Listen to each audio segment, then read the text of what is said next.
For more on Clinton's comments and the controversy that they have caused, we're joined by one of our regulars, Daniel Levy, a former advisor to the Israeli government and now co-director of the Middle East Task Force of the New America Foundation. Welcome back to the programme, Daniel. Thank you.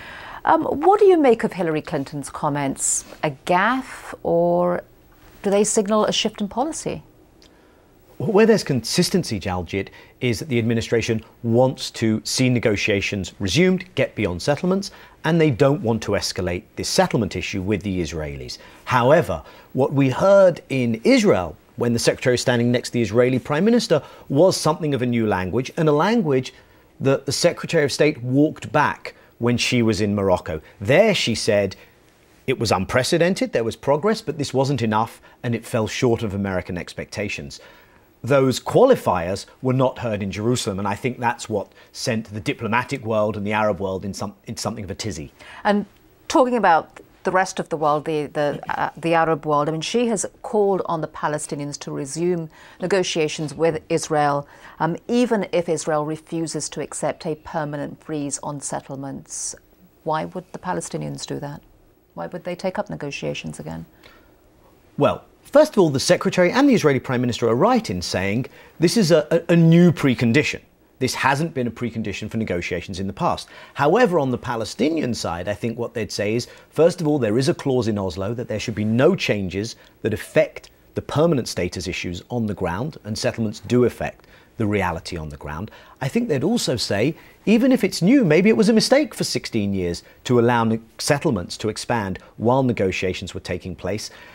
And so I think for the Palestinians and the Arab side, in the absence of a settlement freeze and in the absence of any clear plan or timetable for negotiations, there's very little sense that just resuming negotiations will get you anywhere other than to weaken the Palestinian leadership politically. So do they show a tin ear for Palestinian politics? Well, I think this is something of a recurring theme. We saw it on the issue of, there was a Goldstone report into what happened in Gaza. This was referred to the UN. There was pressure, including American pressure, on the Palestinian leader to not move that forward at the UN. He conceded and faced a terrible domestic backlash, and now they're doing something that would cause that again. So yes, I think unfortunately there is something of an inability to really read, unlike on the Israeli side, what the politics are on the Palestinian side. There's something of a dismissive approach to that. Where do you think that this issue leaves America's desire to push forward on the peace process? What kind of progress are we likely to make in the short to medium term? Well, I think it leaves a situation in which there's a recognition that the administration engaged early. There's an appreciation that this is seen as a priority. There's an appreciation of the Cairo speech, but there's also a gathering sense of what is going on in the last few months. And I think many people in the world are waiting to see this commitment to two states translated into a plan.